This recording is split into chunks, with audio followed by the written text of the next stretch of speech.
excited. I love Ace. I am really...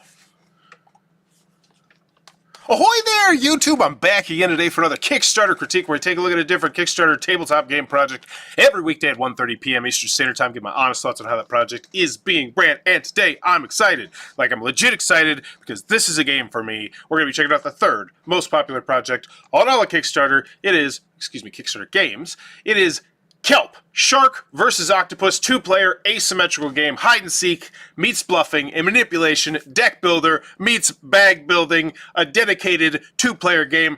I kind of wonder if they've ever seen any of my videos, because I absolutely adore their description, and this is why I hark on people for not using their marquee properly. Think about how much information is conveyed to me about this game in this one sentence. Hide-and-seek meets bluffing and manipulation. Those are all things that I love in games.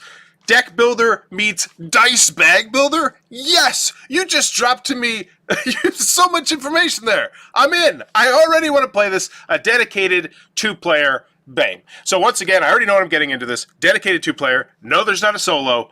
Only two-player. But it's so dang good, you're going to want to get it. And if you're new to the hobby, that might be like, oh, they're really limiting themselves. But this used to be big. There used to be this thing called the Cosmos two-player game lineup. These small square boxes. And most of them were bangers. I think I own like 3 or 4 of them. They were really great games. So I'm excited about this. And I think, so the main image though, it's just the box. That is a little bland. I will say the main image is definitely, I mean, I know you're trying to showcase the artwork of the seaweeds, but you know, you can showcase artwork and components, like what's unique, what's different. Maybe there's not. Maybe there's not. But I feel like by the end of this, I'm going to say, like, that feels like something that might be worthwhile putting on that main image instead of, you know, seaweed. As always, though, when we go into the video, I'm thinking 3 things. Do I want it? Can you do it? How much is it? Oh, that's it. Shark versus octopus. Okay, so here's the thing. I can't really tell this is a shark because you're so far zoomed in. Oh, no, it says right there. Never mind. Nip, Knox. Take it away. It's in the title. Let's go. Beneath the glistening surf. And it's already raised $84,000 Hong Kong. Oh, dang it, I'm lost. Bro, I'm logged into the account. 10,000 euros. It's raised 567,000. They're crushing it. I'm excited. Let's go. An octopus hides in the kelp. Suddenly a blue-gray blur appears. Theme. Okay. The Pyjama shark, ready to attack. A fight for survival unfolds. Who will win? Components. Shark or the octopus? About 30 seconds? 20 seconds. Yeah, so I hark on theme once it gets past about 30 straight seconds, unless you're doing something aside from just theme and artwork. I think that's about where I'd go to the line. I've never really said that out loud, but I think 30 seconds in my brain where it's like, all right, we're really stretching the theme, but 20 seconds, fine. I dig it. Shark versus octopus. Let's see how it plays out on the table. Shark versus octopus. Ooh, look at that! A smooth. That was such a nice transition there. We got lots of tiny dice. Elegant looking board. Is that like that's like stuff out of a what is it? An aquarium in the background? I love it. Setting the scene. That's a great transition to the components. Big fan of that. To play a game of hide and seek with It looks elegant how they have displayed it, I think. So, which is like something I think they were probably going for. totally different roles. Take the role of the shark, patrolling your territory, tracking down the elusive octopus, or become the octopus. Oh, they can't see it because it's on this side. I like it. Navigating the board with hidden moves. Gorgeous components. Trying to survive. Both players will strive to enhance their skill set to be able to outwit their opponent. Let me see those cards. The shark plays with dice and uses currents to move. Grows unlocking permanent powers to mitigate their luck. And yes! And this is why it's so good to not just focus on theme too. We've seen so many videos where the first minute is literally just theme and artwork. Whereas now, we're talking theme, but we're also showing you how that theme is interweaved into the gameplay so you can literally feel the thematic nature of this game potentially in the video. Like, that's very well done video so far. And can store energy to use powerful one-time abilities and new dice. See the The cards. octopus plays Like, see them a little bit longer. They were blurred out, which is kind of weird, but whatevs. We're at a pretty good pace. with cards, learns new skills, and even lays sneaky traps for the shark. Ooh, traps. Or, if they're brave enough, they can attempt. We're not even focusing on the artwork here. I want to throw this detail out there, and I just want to know what you think about it. Or, So, if they're brave enough, they look, like, this is actually kind of blurred out on the back. Like, it's not about the artwork now. We're talking about how the game is actually working. It's interesting. Ahoy, Ricardo! This is one of the most well-made videos I think I've seen. I'm not saying like the video quality itself is fantastic, but I mean like just how it's made seems really good. Actually, both, I think. Brave enough, they can attempt another risky winning strategy by trying to. The accent is a little thick. I might go with subtitles, but I know the subtitles might kind of bum out what you're trying to do, like really showcasing the components. But it's something I don't feel like I haven't understood what's going on, but I could definitely see if you're a non-native English speaker where it might be a little bit more difficult. To eat all the food that's available. Eventually, the hungry shark may attack, leading to the final confrontation. Will the shark triumph, or will the octopus flinch away, making the game even tighter for both players? Do you have the nerves and wits to play? Kelp, shark versus octopus. Do I have the nerves? It's like that one was like, really? Do I? Yeah, that was great. I want to play that. I want that. Let's do it. That's fun. After the video, do I want it? Yes. Can you do it?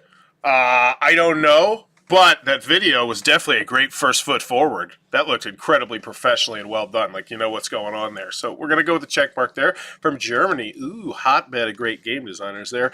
And then how much is it? It's, I don't know yet. But I do know that there's probably going to be, I'm going to guess, one pledge level. Clean, clear, simple, elegant, deluxeified with the mini and those nice, like, those big, thick, domino-esque tiles, like the kind you get in the Hanabi Deluxe Edition, which is, oh, I love Hanabi. Nobody talks about that game anymore, but it's just, it makes my heart happy. Okay, but, yeah, let's get into it. All right, so we have raised, look at that, $566,000. Go you! That is fantastic. Wonderbow Games, we're a board game publisher from Hamburg, Germany. We truly believe that creativity, diversity, and fun make the world a better place. Our games are meant to be on all okay, cool. We got a bunch of people in here. All right, looking good, so we should have good customer service. Let's take a look at our previous projects. Hunter of the Lost Creatures, the card game, and Hunters of the Lost Creatures, the cards game, canceled. So that looks bad. I mean, if anyone, most people don't go back here, but if you could just, like, anything else aside from just, like, a broken link, it's not the end of the world. Oh, it was hidden for privacy. Huh. Have a question? You can ask the project creator. I do. Why? I'm just curious. It looks worse now that you've hidden it. The fact that it's hidden, just at first glance, just makes it look worse than if it were just a failed project. That's a weird, interesting decision. Okay, so they've done one other game then, and it's raised $34,000. Is it out? 516. Enter the pledge major, a brief introduction to Kelp. New game announcement, shipping, tracking, code confusion. Short update regarding the shipping, traffic codes. All European backers have achieved. So these look like this is out. Let's make sure check the comments. Been asked. They're doing the customer service 7 months ago, 10 months ago. It looks good. Cool. And the people commenting there, the people from different parts of the world where the shipping might not be as, they have a lot of issues sometimes. So it looks good. Katie, do it. Yes, I'm in. Do I want it? Yes. Katie, do it? Yes. We're heading to a great grade. I can feel it. I'm excited. And I want to because I want to love this game. Like, it has mechanisms that I really like. That's a cool looking board. Dive into the world of Kelp. We're nicely using our tags, or what are they? The bookmarks over here. So I can't even complain about the order that much because, once again, they stole the GameFound thing and bada boom. The GameFound sidebar. That's what I'm going to call it, even on Kickstarter, because that's what it is. They stole the idea. Good for them. I've been telling them to steal all their ideas. And vice versa. Like, why not? Make everything better. The 2-game box of Sharks vs. Octopus, deeply asymmetric, high player interaction, quick turns, ooh, approachable rules, beautiful illustrations, top-notch components. Wow! You know what? I almost feel like that graphic right there, dare I say it, I can't believe I'm going to say this, is better than seaweed. Just something to think about. Because I know the main image is the seaweed on the side. I'm like, that's just wasted space. You could, that's great. Granted, a lot of that information is already in the description, so that it would become a little redundant. But you get what I'm saying there. Kelp Shark vs. Octopuses is a fresh and exciting 2-player game. Looks good, looks great.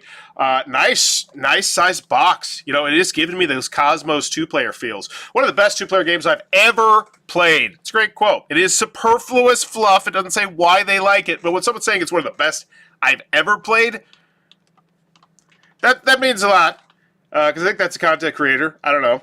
An excellent asymmetric experience with charm, great and balanced gameplay, a unique theme, and a Lego shark. What? There's a Lego shark? The last one might just be the prototype, but I'm buying a Lego shark now. Yeah, I was going to say, get bit.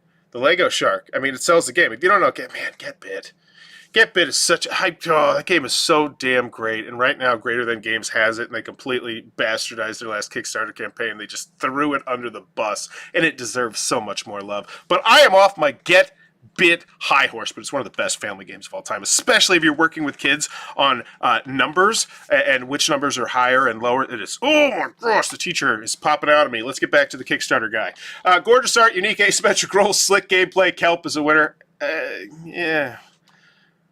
The only thing that's really new here is slick gameplay. Gorgeous art is obviously open to interpretation. Unique asymmetric rules. That is nice to know, but it's just everything in this quote I feel like has already been very, very well conveyed to me. Even if I skipped the video, I feel like I still have probably already gotten that gist. So it's just the quote itself. Game by Carl Robinson with stunning art by that. So if Carl Robinson has done other stuff that I should know, you should definitely list it here. Likewise with Weatherson Santiago, and we'll get to that a little bit later.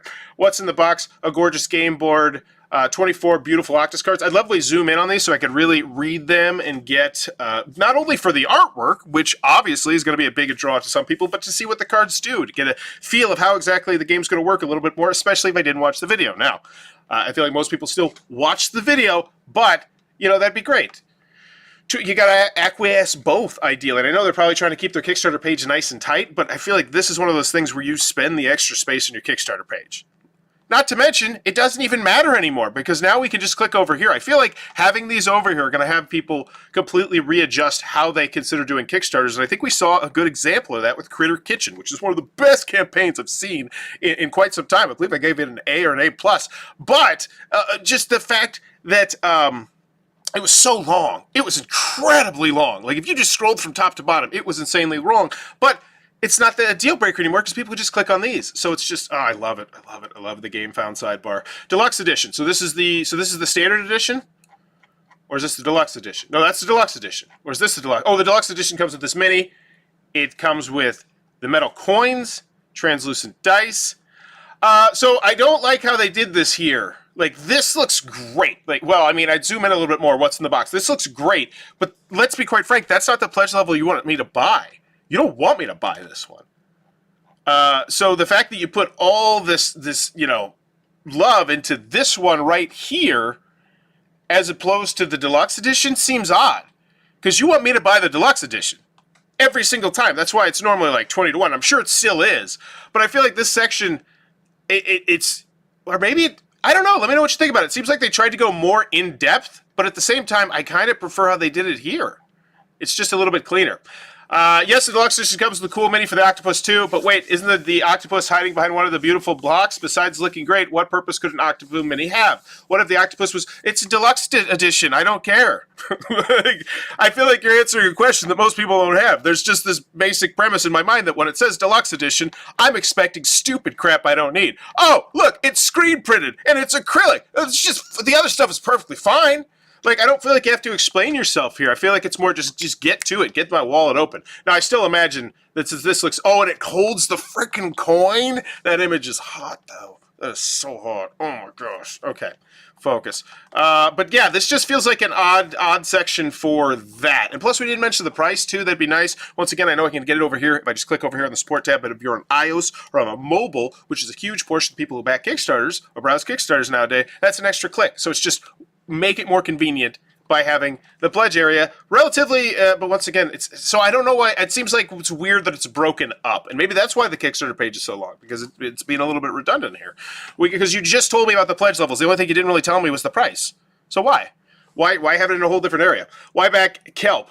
Early access, being the first to receive one of the most innovative and thrilling two-player games ever created. Retail uncertainty. I think it's probably coming to retail. We're making $500K on this one, at least in some form, considering the evolving world of events.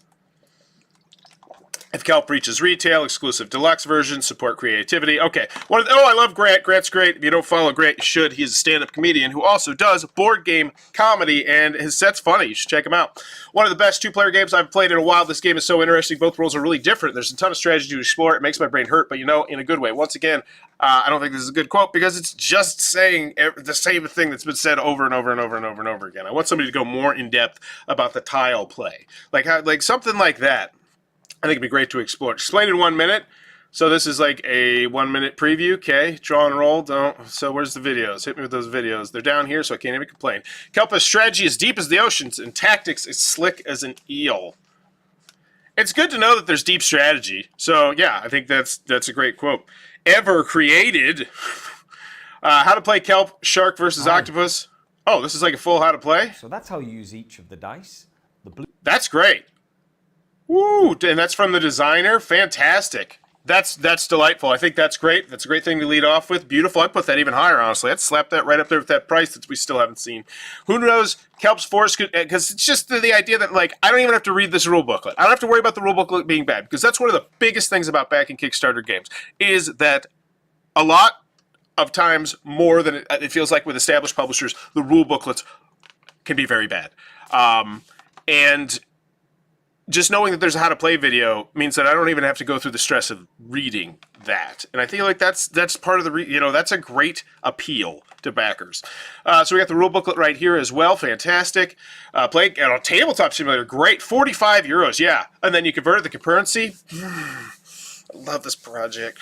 47 and 39 pounds. That's a great price. Honestly, once again, I feel like that's something that's, dare I say it, better than seaweed. $47 for this game that's raised $500,000 that everybody's going crazy gaga for. Now, obviously, that's now, but that's a great price, especially in a land of $1, $2, $3, $500,000 projects with some of these 10-year anniversary editions. Like we got on GameFound, like crazy stuff. Like $47 for a fun two-player asymmetrical game sounds cool. Deluxe edition 60, so it's MSRP. Bingo. So yeah, I feel like we just beat around the bush on that. I feel like we should just not even be. And this one does a great job of explaining what's different. There's the thing, there's a coin. I will say the picture of the coin and that guy holding it, I think that does deserve to be that. But I feel like those two areas could definitely have gotten mushed together. Right in the beginning, I think. Because your price is great, your video is great. I think we just get into it. So the deluxe bundle. Oh, what is this? So you're springing something new on me. Brilliant Behaviors mini expansion set, but it's a great price. I'm already in. Like I'm really going to be like, oh, no, I'm not going to pay that extra 8 euros. Come on. A set of expansion for those who want to dive even deeper into the world of Kelp, including unique tokens and fascinating possibilities. I want to know more. Oh, and now a Kelp mini expansion set, Brilliant Behaviors. Is this? Oh, this is the thing that you're trying to sell me? Yeah, I want this.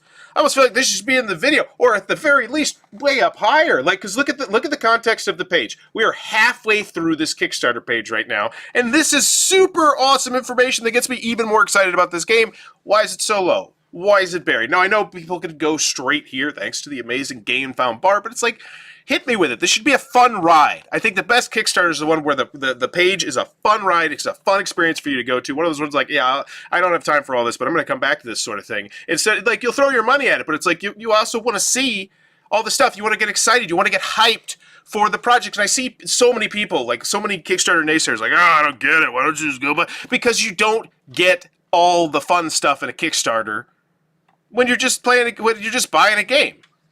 And I just go picking up Agricola. Yeah, it's a fantastic game. It was exciting. But the lead up to Agricola, imagine if there would have been Kickstarter for this game and Agricola was on there and U-Bowl was doing developer diaries, leading up to it and being like, oh my gosh. And people were just super excited about this Euro game and word started to spread.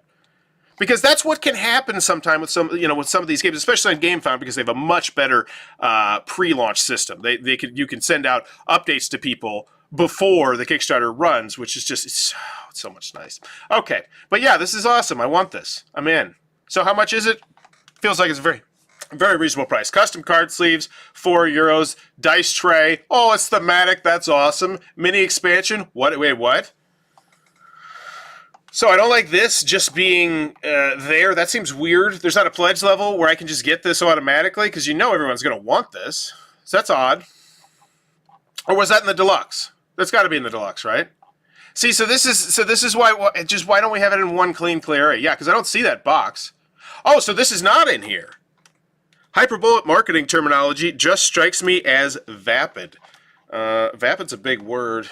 It's actually not. I'm just not good with words. In case you didn't know, I nearly flunked out of high school. Now, I did eventually end up going to college and graduating cum laude, so like smartsy smarts. But there's parts where you're like, man, that guy's really dumb. And they're just like, they are really glaring sometimes. Grammar is definitely one of them. This is everything we look for in a two-player game. Okay. And once again, I'll put that on Tyler and Elia, who do fantastic content, by the way. Follow them on Twitter. I don't know if they're still on it, actually. I think they, you know what? They do fantastic content creators. Stretch goals. We love the game Kelp and believe in top shots. So once again, I almost feel like this should be higher too. Like, because this is exciting. I feel like we have all the potential just to have this super exciting Kickstarter page. If we just were like, bam, bam, bam, bam, bam, one point after the other. But it's just all piecemeal kind of out of here. Still, over $500,000, but I think it could just be organized just in just a much more fun way. Because, Den's mini expansions? This expansion offers alternate growth tiles for the shark. So is this... Oh my gosh! These are exciting! Oh my god, these stretch goals need to be way higher. These are awesome!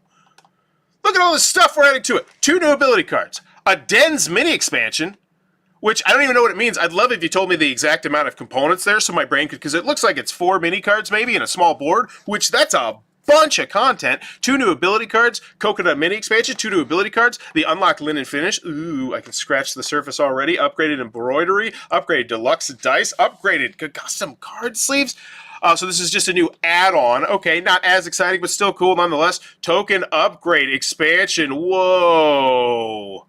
Urchins, custom insert. I want to hit that. I want to hit that because of all this extra stuff we're getting. This is great. Reviews and previews, all right, and we've already pulled the quotes, so this is the video dump pretty much. Playthrough, I would put that one up higher. I feel like that one deserves, because the previews and everything, whatever.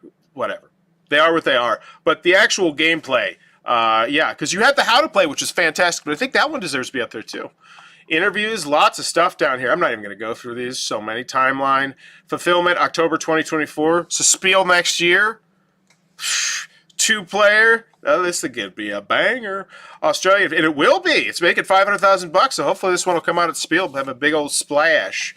Australia, $15 US. Asia, 25. Where's the majority of backers? I would lead with it. I hate to say that, but it's like, wow, 1,280 new backers. Huh. That number seems very high. Like, very, very high. Like, let's go look at another very popular Kickstarter project. Because whenever you see that number really, really big, it means a couple things. Unfortunately, sometimes it means that people are doing, some behind the scenes bookkeeping with how much, money is in there. Sometimes it's different things. It's not bad things. It's just like you did a really good marketing strategy. Like you found a pocket of the market who would buy this game that other people might have missed, but because you marketed so well, like Facebook ads, specific targeted groups, that sort of thing. And we see that sometimes too. And you'll see that, you'll be like, you'll see it for like camping games a lot, where it's like, I bet you marketed specifically to camping enthusiasts who might not necessarily be board gamers, but something they'd keep in their RV or their camper or whatnot. But yeah, I could talk about it all day. Okay, so shipping. Where the hell was that? I just went off on a tangent. I do apologize. So $15 US, so seems reasonable. $80 for... Man. I hate what Kickstarter has done to me. I'm saying right now, a two-player game that's just deluxeified is $80, and it's like, my brain. It's like, no, it used to be $40 back pre-Kickstarter. Like these smaller box games. But yeah, I'd say it's Kickstarter standard for a deluxeified version. Not to mention, there's also a ton in this box once you go through the stretch goal area, which was super fun to go through. Don't forget inflation for us. Yes, inflation also fantastic point as well. But double? I don't think it's double inflation. So what percentage is what? That's an interesting thing to think about. All right, so That was a lot. That looks like a fantastic game. I wouldn't say that was necessarily a fun ride. It felt like a very bumpy. It's like one of those roller coasters where it's like, ow, yeah, it kind of hurt, but it was fun. It was good. It was a good time. I'd do it again. But it could have been a lot smoother, I think, there. So let's check out the rewards pledge, see how much everybody backs. Wow. So the standard edition, you have 1,540 people, which is great, but not necessarily what you want.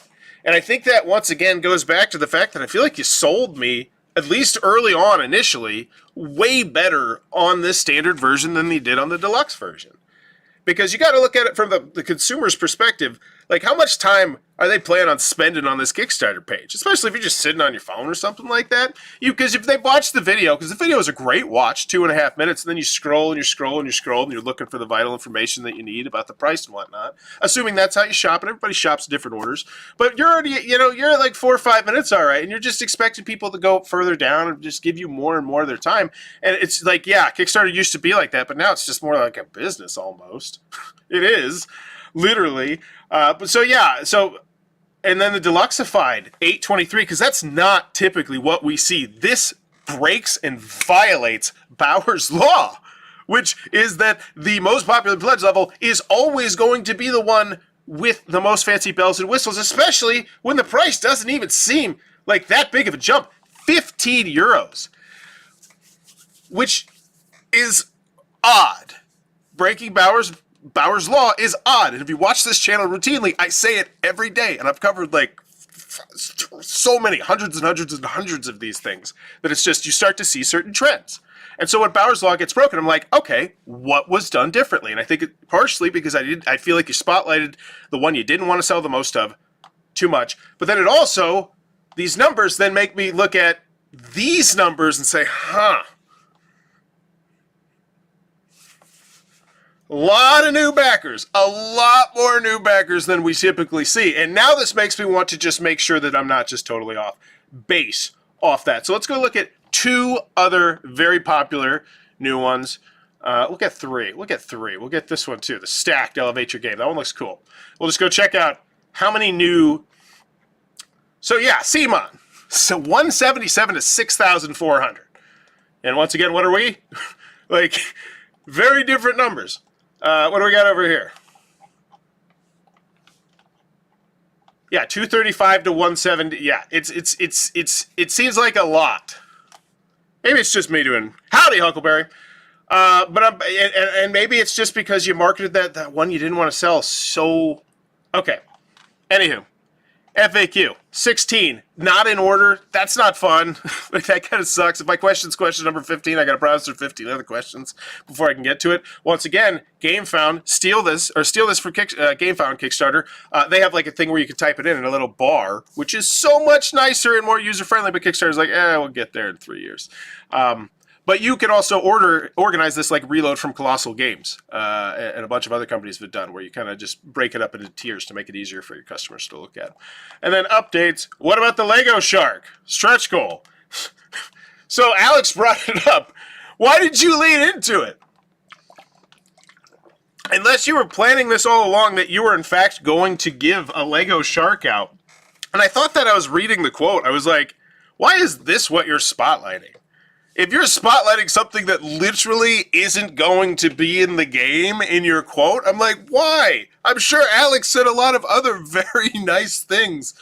Aside from, it'd be like if someone sent me a prototype and they put like a Bob the Builder, like, oh, this is the starting figure, it'll be something different. And I was like, I commented on the starter figure in the video, and then you pulled that specific part of the video where I was commenting on a prototype component. It's so odd to me. Your support has been overwhelming, and we're amazed at how quickly I'll stretch the quotes in general. This fantastic journey is beyond our expectations. In the meantime, let's talk about the Lego Shark.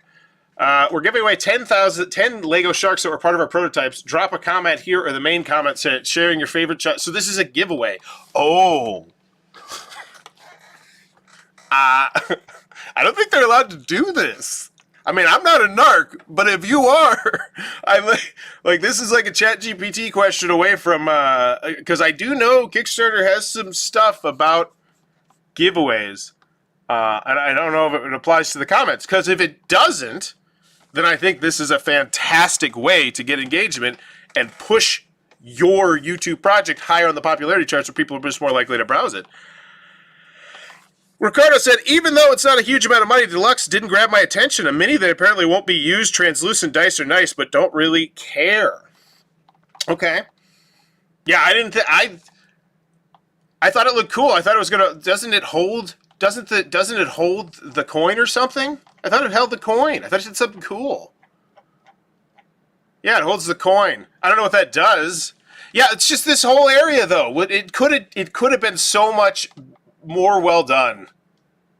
And I think they would have shifted those numbers even more. Even that being said, they're still doing fantastic. And then let's so the update's interesting. Let's see, 260 said, yeah, that's a ton. That's a ton of comments. Oh my gosh, that's so good. That is so good. Let's check this out. Yeah, look at this one. Okay, so this one's just from today. Yeah, so Gotham Knights. This one's also from today. Yeah, well, Simon's different. They send out so my God. Why do I need 4 updates today, Simon? Why do I need 4 updates? I don't need 4 emails from you. I don't need you clogging my box. I don't need you turning my 906 to 1022 by the end of your campaign. Knock that knock it off. Non-game components may as well be a t-shirt in terms of how much I care. Yeah, I do like t-shirts. Those are nice. So yeah, everybody's getting in here. This is great. This is a fun, engaging section. Okay, then we got the comments. Update number 2. Every time I had a bath in the bathtub, I played with the Lego, so now we're talking memories. So they wanted them in here too. Cool. Super engaging. Whoever's doing their customer service there, crushing it. Final grade, 4. Kelp, Shark versus Octopus. Do I want it? Yeah, I do. The video is still great. Looks like a fun game. Can you do it? Yes, you've done something before. You did great customer service. How much is it? It's at the end of the day, for most people, it's going to be $60, which I don't think is what you wanted. Because I come at this not trying to grade the game, but grade the Kickstarter, and I don't feel like they handled their deluxe version nearly that good. Because most of the time, it's just it's an afterthought. Of course, I'm going to get the deluxe edition when it's only $13 more. Of course, it's going to be, the value is just going to immediately be showcased to me, or the deluxeification that it's going to provide was immediately presented to me. And I don't think it was. And part of the reason is this, yeah, these are like deluxe stuff, right? I don't know. No, these are for everybody. They're just making the for everybody too well, too good. I feel like if they just would have made these stretch goals deluxeified only, maybe talked about how the larger box or something is going to acquiesce it. I don't know. I just feel like they fumbled the deluxeified version of this game, and they didn't have to. Like, because yeah, what I'm saying is if they just made a couple more of these deluxeified, yeah, would there be some people be mad? But not if you didn't start off doing it. I feel like they just spent too much time. Is this in the deluxe edition? I don't even know. It's not even. Yeah, I'm gonna go with. I feel like that's a whole point grade bump down. Honestly. I feel like that was a complete bumbling of that, which stinks. Yeah, because this comes with this. Yeah, so because this comes with this expansion, and I like when I finally got around to seeing what the hell this expansion was. I was like, I want this. This is it. This is the stuff people are talking about. But no, this is it. The mini expansion set, which is going to come with so much extra gameplay, was totally not sold well enough. I feel like this should have been in the video. Yeah, I'm a full point grade bump down on that, which I think takes this from like I'd say like an A- to a B-. I feel like this is just a glaring thing there. And that, but then again, and then this thing throws me off. Anytime you break Bauer's Law, it throws me off. I'm going to go with the B-. Ricardo said B- because of the flat deluxe presentation. Yeah, we don't typically see it. The deluxeified is just obviously the most popular, most times by like 7, 8, 10 to 1. So it's very surprising to see. But let me know in the comments below what's your final grade. If you're enjoying the content, please be sure to click on that subscribe button down below as I'm trying to reach 30,000 subscribers to end 2023 to make it my biggest year ever, because it already has been my biggest year ever. So thank you for your support. Have a great day. Bye-bye.